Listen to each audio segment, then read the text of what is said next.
Bonjour, alors vous allez penser que je me répète, et c'est vrai que ça commence à ressembler à un disque rayé.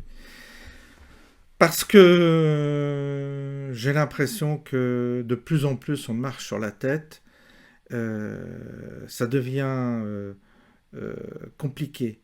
Compliqué de survivre dans un décor aussi contraignant du point de vue cognitif. Pourquoi? Parce que nous sommes face à des incohérences, nous sommes face à des incohérences et un renversement de valeurs qui frôle le paroxysme, et nous avons plus aucun repère, nous n'avons plus les moyens de nous raccrocher à quelque chose de solide. C'est très particulier comme époque. Vous savez, alors on me dire, il y a toujours eu des mensonges, il y a toujours eu de l'hypocrisie, il y a toujours eu des institutions qui faisaient semblant, oui. Mais malgré tout, on y croyait. On croyait que telle institution, même s'il y avait dedans des gens qui étaient corrompus, mais on disait ça tient la route, il y avait une cohérence. Et les gens vivaient avec un cadre structuré sur lequel ils pouvaient, je dirais, se reposer moralement, mentalement. Et là, aujourd'hui, on est face à des comportements qui deviennent, euh, qui deviennent transgressifs que dans un sens. Et la transgression est aujourd'hui passe pour quelque chose de naturel et de normal, alors que le normal devient l'interdit, devient la chose à abattre. C'est pour ça que les gens qui sont attachés à un cadre traditionnel sont dépourvus, parce qu'ils s'aperçoivent que toutes les institutions et les moyens à la disposition des médias sont mis en faveur, sont mobilisés en faveur justement de tout ce qui transgresse et tout ce qui va à l'envers du bon sens, d'une certaine manière. Et là, vous en avez l'illustration. Vous avez une manifestation que vous allez voir à l'instant. Vous avez une manifestation de sans-papiers qui est autorisée dans Paris. C'est-à-dire des gens qui sont en situation régulière, on les autorise à manifester. Le gouvernement, la préfecture de police de Paris leur a donné l'autorisation de manifester. Il n'y a pas de souci. Ils sont en situation irrégulière. Hein. Alors que vous avez des gens qui ont servi la France, et notamment il s'agissait du mouvement Place d'Armes, et je vais vous en parler après, qui eux ont eu interdiction de manifester. Ces gens-là, évidemment, ils ne sont pas d'extrême gauche, mais ils ont quand même, ce sont des militaires, ce sont des gens qui ont servi la France, et cette manifestation devait avoir lieu le samedi 13 mai 2023. Alors non seulement on a interdit la manifestation, donc comme ce sont des gens tout à fait corrects, qui se tiennent bien, ils ont obtempéré, ils ont dit on ne va pas manifester, donc ils se sont retrouvés dans un café. Mais ceux qui étaient aux abords du café, pardon, ont eu des amendes de 135 € pour manifestation illégale. On croit rêver. Ce sont des militaires, parmi eux, ce sont des gens qui se sont battus, qui ont risqué leur vie pour la France. On leur interdit de manifester. Et vous avez les sans-papiers, eux, on leur autorise. Il y a quoi vraiment de péter un câble.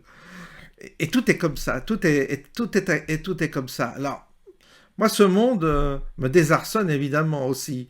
Et je me dis, mais alors, allons jusqu'au bout du paroxysme, allons jusqu'au bout, du bout, pour qu'on en finisse une bonne fois pour toutes.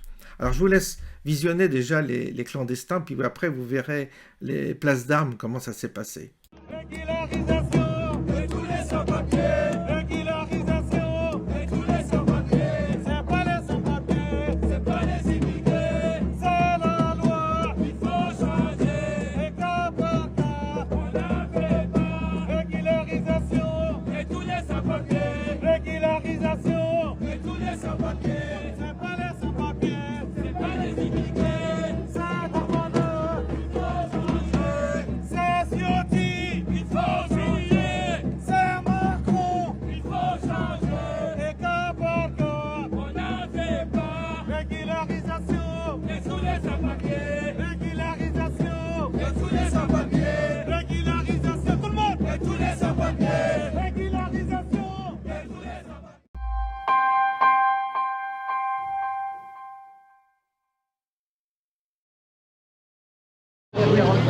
contre du choix des militaires qui ont sacrifié leur vie pour la patrie, pour son nom. Mais alors après, Mais vous prenez Il ne peut pas rentrer. Il va parler. Il va parler pour le... Donc si vous ne le laissez pas passer, considérez qu'il n'a même pas le droit de s'exprimer pour la conférence de presse.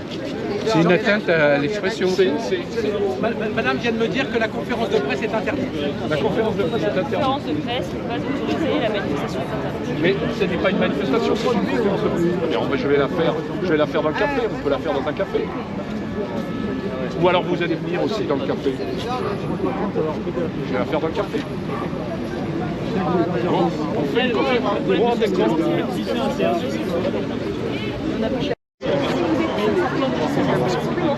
Ah oui, on nous dit c'est vrai qu'on n'a pas le droit.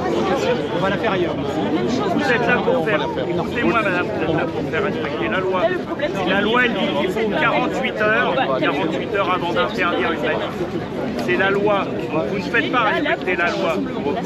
Là vous servez une bande de pitres. On va aller. J'ai commandé... Nous étions responsables de quelque chose. En fait, ce qui est incroyable, c'est qu'on nous demande à la fois de partir et en même temps on nous empêche de partir. Voilà, il y a les deux qui sont là. Donc une partie des gens qui étaient ici sont actuellement bloqués sur l'autre partie du soir et ne peuvent pas venir avec nous. Donc, pour ne pas encombrer et pour ne pas que les gens, notamment Facebook, n'aient pas mon point de vue, je vais vous donner le communiqué. Ce communiqué, il est en deux parties. Il y a une partie qui m'intéresse parce que j'ai été mis en cause, donc je vais répondre. Et ensuite, il y aura une partie dans laquelle le général Coustou va lui-même s'exprimer. Voilà. Bien, je commence le communiqué. Merci de faire un peu de silence. On va y arriver, j'ai une grande gueule, mais comme ça, c'est bien. Aujourd'hui, je suis triste, car mon pays n'est plus un pays libre. Il est un pays où règne un despotisme sournois.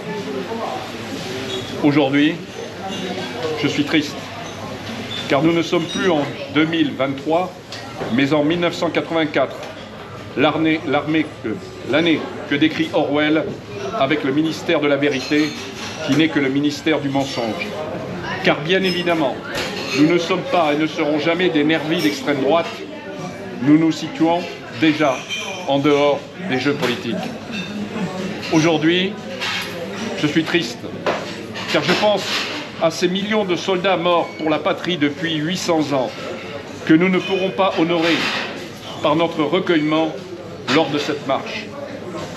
Aujourd'hui, je suis triste, car je pense à mes camarades anciens d'Afrique, de Bosnie, d'Afghanistan ou du Moyen-Orient, qui se faisaient une joie de monter sur Paris avec leur drapeau et leur décoration en souvenir des combats passés pour participer à la marche de la fierté française. Aujourd'hui, je suis triste de voir qu'un ancien combattant ne pèse plus rien face à des enragés qui éructent leur haine de la France, mais à qui M. Darmanin a donné le droit de manifester. Aujourd'hui, je suis triste parce que l'État a sorti 2 phrases de son contexte pour interdire la marche, alors que quelques lignes plus loin, nous déclarions, dans le strict respect des règles du droit français et de l'État de droit, Place d'Armes n'a d'autre but que de donner aux citoyens les moyens de faire face.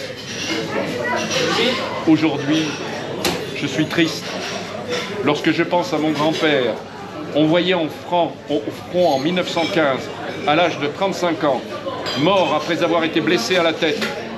Je suis triste en songeant à mon père, qui est resté 5 ans prisonnier en Allemagne, durant la Deuxième Guerre mondiale.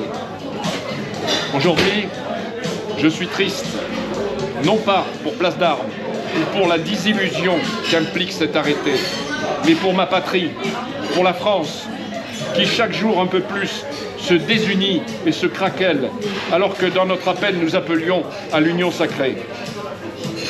Aujourd'hui, je suis triste, car là, on nous fait un procès d'intention sur les slogans que l'on aurait pu lancer alors que l'année dernière, la marche s'était passée dans le calme le plus complet, avec recueillement et sans aucun cri répréhensible.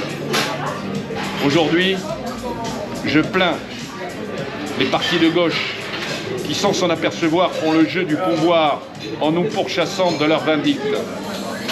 Mais aujourd'hui, ma tristesse ne m'empêchera pas de me battre face à une décision inique et qui n'a qu'un but, nous détacher de nos camarades d'actifs.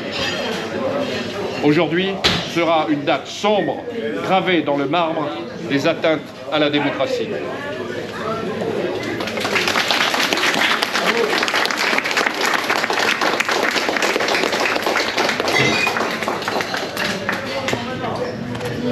Aujourd'hui est un signe très fort révélateur du désarroi du pouvoir. Et sans doute qu'il a de bonnes raisons d'être dans sa situation.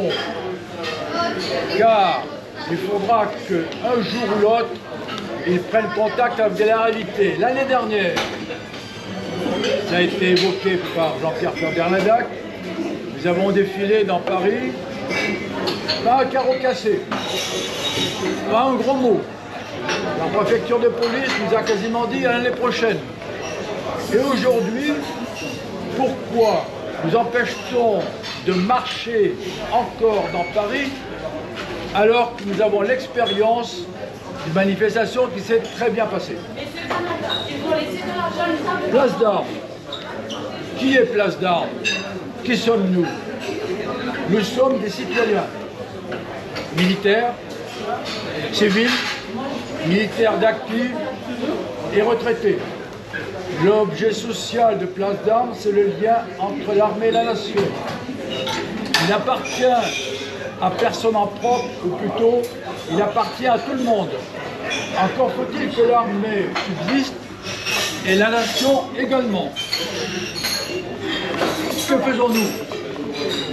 Au-delà de ce que je viens de dire, nous sommes porteurs de valeurs que malheureusement nous observons de moins en moins souvent dans notre société. Des valeurs qui sont portées par l'armée active, de courage, de loyauté, d'exemplarité. Peut-être que ces valeurs gênent le pouvoir qui les a oubliées depuis longtemps. La question reste posée. Que faisons-nous? Nous aidons les plus démunis, et en premier lieu, nos soldats. Pour Noël, nous sommes manifestés par l'envoi de courriers ou de colis à nos soldats, y compris ceux qui sont en Roumanie. Non pas pour cautionner leur présence là-bas, ce n'est pas notre combat, mais pour manifester notre solidarité avec des frères d'armes qui servent la France là où le pouvoir les envoie, et parce que le chef des armées est celui qui a été désigné par les Français selon les institutions qui se sont données pour l'instant. Un homme désespéré a tiré sur un de ses agresseurs. Évidemment qu'il a commis un crime, évidemment, mais il faudrait peut-être remonter aux causes de cet acte, et non pas seulement aux conséquences. Je renvoie le pouvoir vers ses responsabilités, aussi à tout notre soutien. Pardon, c'est bon. Nous assistons à un certain nombre de commémorations. Pourquoi? Parce que nous sommes des patriotes, au sens premier du terme. Nos anciens qui sont morts pour que nous puissions aujourd'hui bénéficier de cette France éternelle et qui ne mourra pas, méritent notre reconnaissance. Aujourd'hui, un député que je ne citerai pas veut faire supprimer de nos 8 fêtes nationales celle qui aura lieu demain, à savoir la fête de Jeanne d'Arc et du patriotisme. Le patriotisme serait-il un gros mot aujourd'hui? J'attends que le pouvoir s'exprime sur le sujet. Nous appelons à l'union sacrée. Nous ne sommes intéressés par aucune sensibilité politique, c'est pour ça que toutes les sensibilités sont bien accueillies chez nous. Alors, pour l'anecdote, il y a quelques jours, j'étais à la 17e chambre correctionnelle, car il y a 2 ans, j'avais porté plainte contre M. Mélenchon pour diffamation. J'attends le résultat au mois de juin. Nous acceptons la liberté d'expression. Nous n'acceptons pas d'être diffamés. La cause a été retenue. Nous ne sommes pas d'extrême gauche, d'extrême droite. Nous sommes, et je suis en premier, d'extrême France. Je le dis devant le tribunal. J'espérais que M. Mélenchon nous a entendus, car je lui ai donné rendez-vous pour dans 2 ans, puisque la procédure a duré 2 ans et que nous venons de diffuser par l'intermédiaire de Valeurs Actuelles un appel au peuple de France. Pourquoi? Parce qu'il y a 2 ans, nous avons demandé à nos gouvernants, devant le délitement de la France, de faire ce pourquoi ils sont grassement payés, à savoir de gouverner. Aujourd'hui, 2 ans après, non seulement les choses ne sont pas améliorées, elles sont pires. C'est pour ça qu'aujourd'hui, nous adressons au peuple de France. Nous vous appelons à l'union sacrée pour que tous nous vainquions face aux corrompus qui nous gouvernent. Pardonnez-moi si je dépasse la lettre ou l'esprit de Place d'Armes.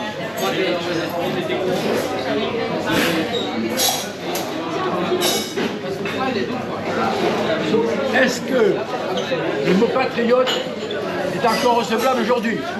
Est-ce que nous devons accepter l'asservissement de corrompus et de forces extérieures à notre territoire? Car, je le rappelle, l'armée française n'est pas là pour servir les intérêts extérieurs, mais pour protéger le peuple de France. Elle n'est pas là pour protéger le pouvoir, ni le président, elle est là pour protéger vous-même, nous tous. Donc, à l'union sacrée, pour que vive la France.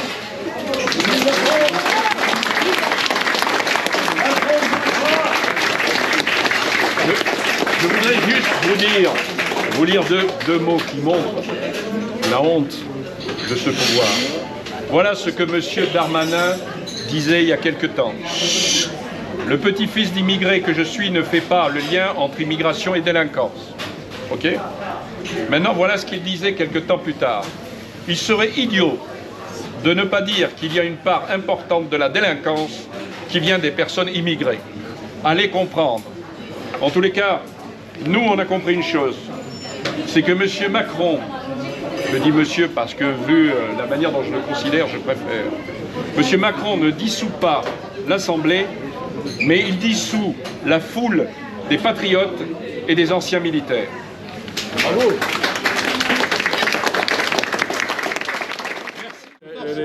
L'année dernière, tout s'était bien passé et là, brutalement, la Bravem. Enfin, c'est n'importe quoi. Qu'est-ce qui a changé par rapport à l'année dernière? Ce qui a changé, ben, vous l'avez vu, là. Voilà, ils ont peur. Ils ont peur parce qu'ils voient bien que la population n'en peut plus, que le problème n'est plus simplement le problème des retraites, mais qu'il y a un ras-le-bol général de ce président de la République qui leur paraît psychorigide.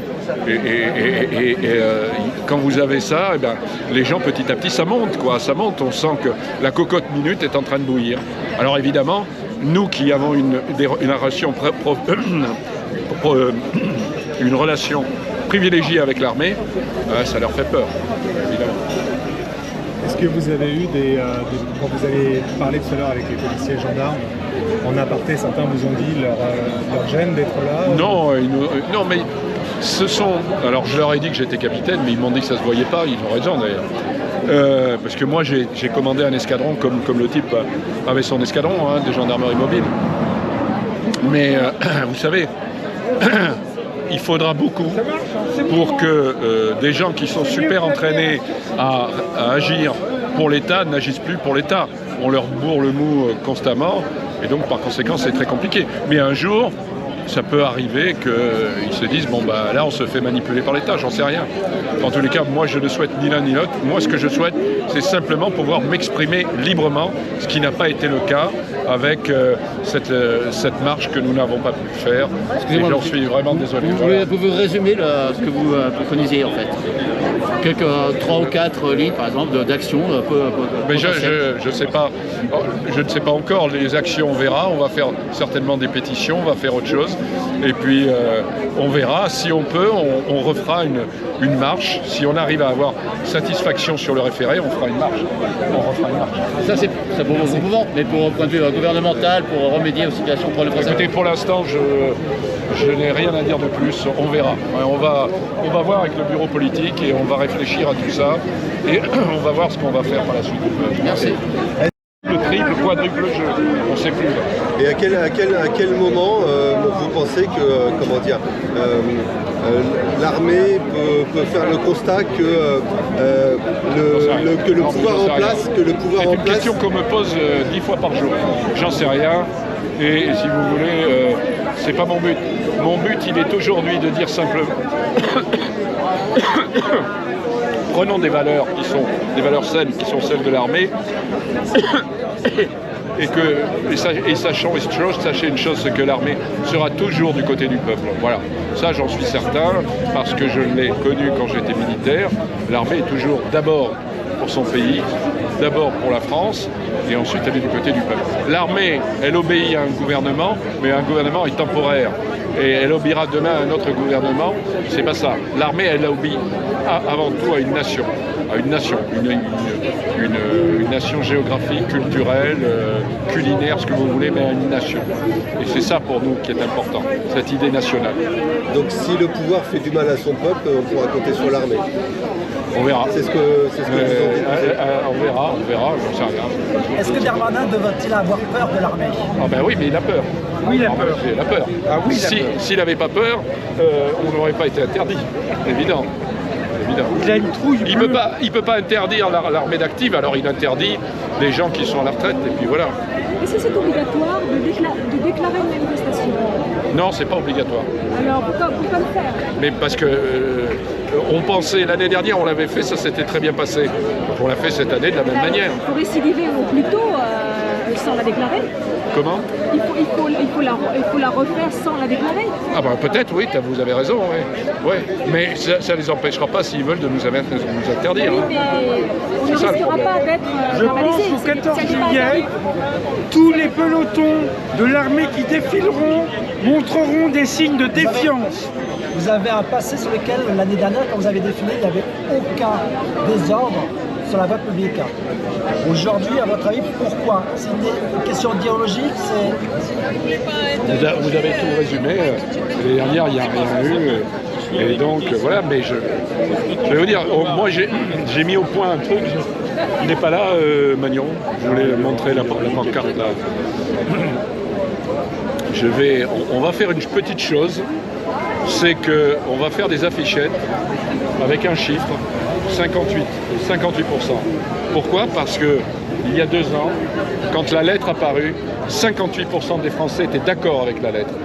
Et je trouve que c'est intéressant de voir ça, étant donné que ce n'est qu'un sondage, évidemment, qui n'a que la valeur que d'un sondage. Mais ça montre bien que par rapport à l'État, je ne sais pas de combien de pourcentage il a aujourd'hui, je préfère ne même pas le savoir, mais que nous, en tous les cas, on est encore des gens qui sont appréciés par les civils. Et je suis sûr que s'il y avait un sondage aujourd'hui, c'est plus 58%, mais ça serait 60 ou 65% que nous donnerait à ce moment-là, les sondages. Voilà. Donc on va faire une affichette et on va essayer de la distribuer et de demander à tous les gens, non pas nous de gueuler avec des casseroles ou quoi, mais de brandir cette affichette en disant voilà, 58% de gens qui étaient des militaires, 27 000 anciens militaires, 61 généraux ont signé. 58% derrière de la population était d'accord avec. Et ça, c'est important. Voilà, 58%. Est-ce que c'est un clin d'œil à la date? À la date, 1958 Non, c'est 58. Sans regardez le pourcentage. Ça pourrait être aussi un clin d'œil Si vous additionnez 5 et 8, ça fait 13 aussi. Vous voyez, donc, tel que c'est parti, on peut en faire des clins d'œil. Non, mais moi l'essentiel, c'est ça, c'est de se montrer que, encore une fois, on est proche du peuple et que le peuple nous comprend et qu'il est avec nous quand il le faut et quand on le voit, quand on l'interroge, il est avec nous. Bon,